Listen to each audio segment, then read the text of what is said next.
are watching Iced Tea and History with Kyle Donnelly. This series is called Extreme Royal History, the Regnant Edition, where we will be doing a video on each of the kings and queens of England. Let's continue with our second king, William II. Enjoy this video.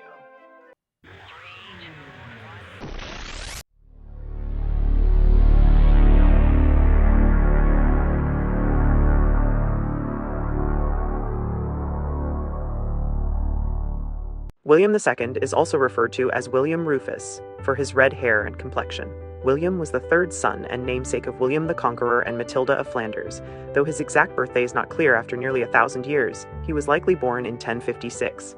William grew up in a world of military conquest and courtly power struggles. Being a son of the Conqueror, his early years were likely spent training in arms and governance. William had many siblings. His oldest brother, Robert, was nicknamed Robert Curthose because of his short legs. William's next brother was Richard, who died in his 20s on a hunting trip in the New Forest around the year 1070. William's younger brother Henry was also known as Henry Beauclerc, meaning the good writer, since he was the only brother that was literate. At the time, kings were not always literate, opting to dictate their letters and documents to a scribe who was likely a clergy member, and they would sign their documents with a wax royal seal, thus eliminating the need to write. William Rufus had sisters too. Most notably, Adela of Normandy, who became Countess of Blois and who was mother to the future King Stephen of England. Cecilia was another of William's sisters, who became a nun and later an abbess. Abbess being one of the few merit-based positions of authority that women at the time could occupy. Their oldest brother, Robert Curthose, was expected to inherit everything by the logic of male preference primogeniture, but that concept was not firmly established in the 11th century. In practice, rulers often divided their lands between their sons and heirs or gave titles based on trust and merit, not just birth order. William the Conqueror famously did not give all his land to Robert Curthose. Instead, he split his kingdom, giving Normandy to Robert and England to William Rufus. Let's investigate what led to Robert's inheritance being cut and why William ended up getting the crown and not Robert.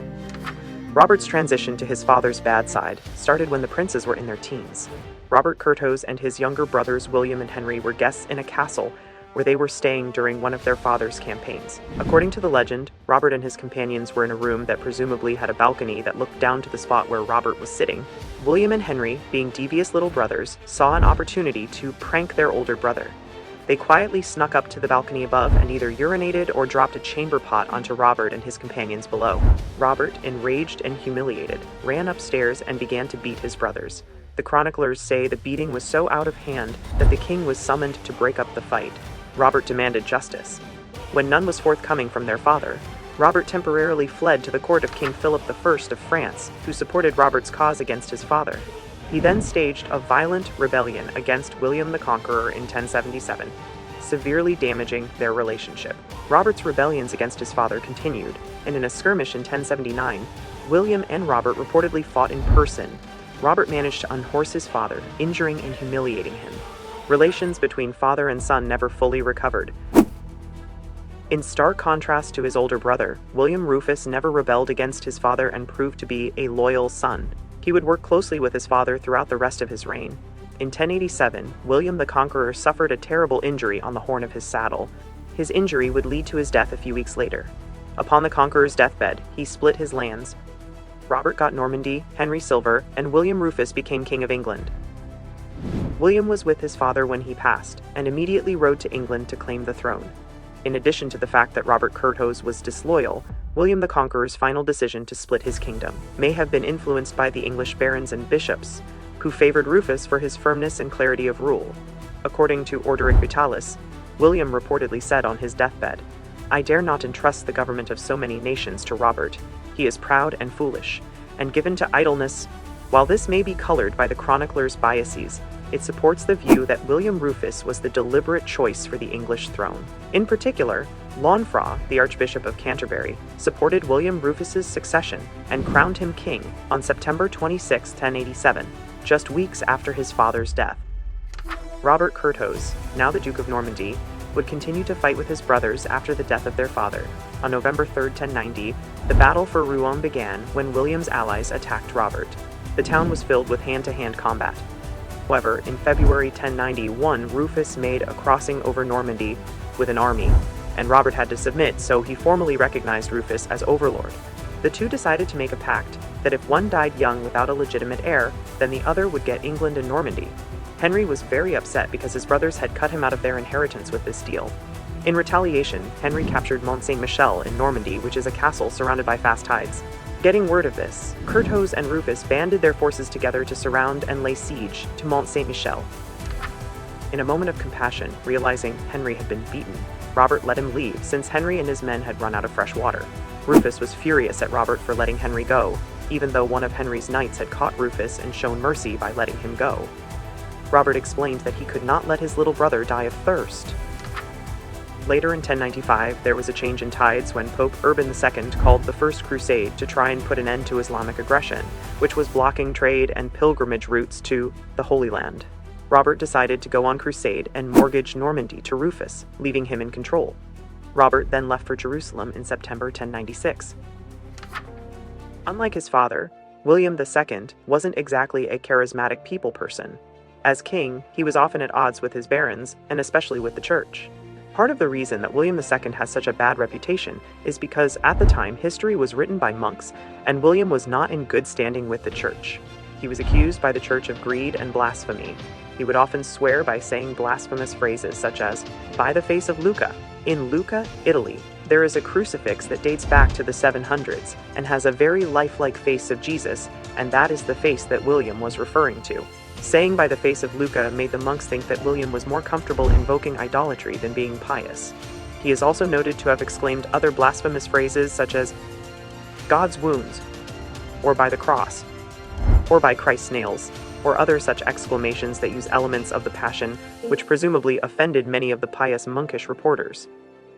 One of William Rufus's most notorious practices was deliberately leaving bishoprics and abbeys vacant after a prelate died. Most famously, he did this when Archbishop Launfal died in 1089. Launfal was an instrumental figure during William the Conqueror's reign and continued to be of service to Rufus in his early years on the throne. After the archbishop's death, William left the see of Canterbury vacant until 1093, when he fell very ill. Fearing divine punishment, he agreed to appoint a new archbishop.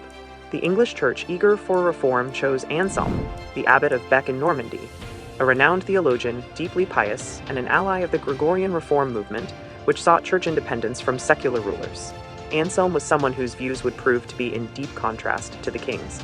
Anselm reluctantly accepted the position, but the moment Rufus recovered his health, the relationship soured. Their main conflict was the investiture controversy, which was a common controversy throughout Europe at the time, about who should have the power to appoint bishops, kings or popes. Anselm believed the pope, not the king, should appoint bishops. He believed the church should govern its own affairs, while William Rufus believed bishops were his vassals, and appointments were a royal prerogative, and that church wealth should serve the state and the king. He believed Anselm was too independent and too loyal to Rome. They had another conflict called the pallium controversy. The pallium was a woolen band signifying archiepiscopal authority and was sent by Pope Urban II to England. William refused to allow a papal legate to deliver it right away to Anselm. Instead, he demanded that the pallium be brought to him first as a symbolic assertion that royal authority stood above papal authority in England. Later, William would try to have the bishops vote for Anselm's resignation, but his efforts failed. By 1097, Anselm could not stand to operate under William in England any longer, so he asked the king for permission to travel to Rome to consult with the Pope. He spent the next few years in exile, working to reform the church with Pope Urban II. During this time, William Rufus once again seized the revenues of Canterbury using the archbishopric as a cash cow. As the defender of his realm, William proved to be successful at solidifying his borders, asserting his authority over the north of England, and showing aggression towards the Welsh and the Scots. In 1091 and 1093, William campaigned against Malcolm III of Scotland. In 1093, Malcolm was killed at the Battle of Alnwick. Though William was not present at the battle itself, his forces played a role in the conflict. In 1095, Robert de Mowbray, Earl of Northumbria, led a revolt against William II. William marched north and besieged Bamburgh Castle, Mowbray's stronghold. The rebellion was suppressed, Mowbray was captured and imprisoned, and royal authority was reasserted in the north. William II also led several expeditions into Wales from 1095 to 1097 to subdue Welsh princes and fortify the border at the Welsh Marches. These were campaigns of raids, castle building, and skirmishes, not formal wars. Let's take a closer look into the highly disputed personal life of William Rufus. It's important to note that the king was under immense dynastic pressure from his advisors to marry and produce heirs. Despite this, William Rufus never married and never produced an heir, even though he was king for 13 years. There is a lot of evidence that suggests William Rufus may have preferred the company of men. Could William II have been gay? Brief historical context. Homosexuality, as we understand it today, was not a clearly defined identity for much of history. Rather, it was often referred to as sodomy, a term that was more about a behavior than a personal identity. Church doctrine viewed sodomy as a sin, but it was not necessarily criminalized by secular law at the time, and attitudes varied greatly. In fact, the word homosexuality was not added to the Bible until 1946. Throughout history, there were many instances of close bonds between men, often accompanied by intense physical affection, which was considered more acceptable than in later centuries. Given this, we can see that same-sex relationships in the medieval world weren't necessarily viewed the way they are today, making it more difficult to apply modern labels to historical figures. As evidence for William's queerness, historians point to several medieval chroniclers, most notably Eadmer, Orderic Vitalis, William of Malmesbury, and John of Worcester, all of whom used innuendo and suggestive language to imply that Rufus had close relationships with certain men at court. Orderic Vitalis, in the early 12th century, claimed that William Rufus's relationship with his favorites was highly unconventional, interpreting it as being affectionate or even romantic. Frank Barlow's book, William Rufus, gives us Eadmer's views on page 103, saying, "Almost all the young men at court grew their hair like girls and freshly combed, with roving eyes and irreligious gestures. They minced around with girlish steps."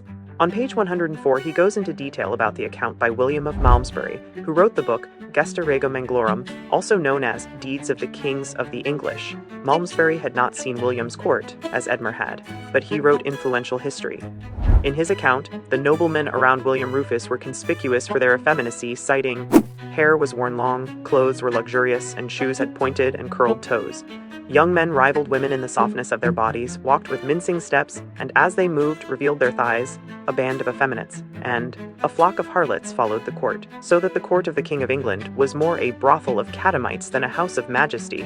Orderic Vitalis, a monk and historian, writing slightly after, also gives a pungent critique of the court of William Rufus. He claimed that the age was given to sodomitical love, that William Rufus was lascivious, that the knights at court dressed indecently, wearing absurdly long pointy shoes, tight-fitting shirts, and that they spent too much time on their hair. So, could William Rufus have been gay? It's possible, and on this channel we will say most likely he did enjoy the company of men.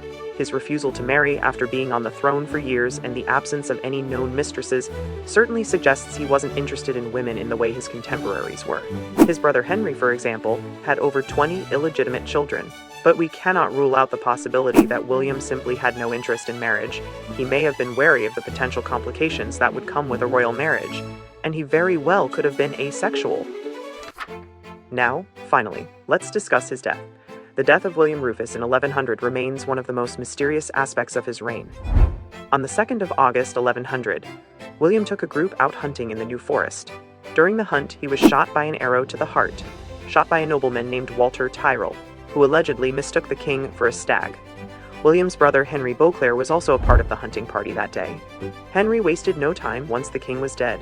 He rushed to Winchester, demanded the royal treasury, and became King Henry I of England.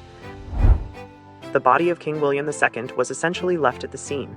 Walter Tyrrell fled to France, and Henry rode to Winchester, leaving William's body to be delivered to Winchester Cathedral by some peasants. He was then quickly and quietly buried by the monks there. Was his death an accident? An assassination? We still don't know. The circumstances of his death have fueled various theories, including the idea that it could have been an assassination orchestrated by his brother Henry, and others who were possibly plotting to get Henry on the throne. Sadly, William II's body did not rest in peace. During an English civil war in the 17th century, parliamentarian soldiers opened his grave, throwing his remains through the church windows. At the restoration of the monarchy, his few remaining bones were gathered, along with those of other royals, and placed into the present mortuary chests high above the choir area in the cathedral. If you enjoyed this episode of Extreme Royal History, the Regnant Edition, make sure to like and subscribe down below. In the coming videos, we are going to continue our series called Extreme Royal History, the Regnant Edition. This series will include a video on each of the kings and queens of England from 1066 to the present. who ruled England and later Great Britain and the United Kingdom as a sovereign in their own right, not by marriage. Someone who is king, queen, or prince by marriage is known as a consort. A consort shares their spouse's royal dignity and rank, but they do not share the regnant's authority. Their authority is completely determined by the regnant. We will also hear the word regent in the coming videos. A regent is someone who rules the country while the sovereign is away, indisposed, or too young to rule on their own. Some consorts throughout history have been tasked with the regency. Some consorts had very little sway over their husbands, and others dominated the court. If you are interested in learning more about Queen's Consort and later in history, Prince's Consort, then please subscribe to my channel and turn on notifications so that you don't miss when we come out with our second series called Extreme Royal History, the Consort Edition. Check out the links below to see my sources. I have also listed the channels below that have inspired me to start my own YouTube channel. I am not an expert and am always excited to learn more about history. With this channel, I aim to bring more history content to people like me who love to binge watch history videos on YouTube. If you are like me and are enchanted by grand stories of the kings and queens of old, then you will love this channel. Like and subscribe, and stay tuned for more videos coming soon.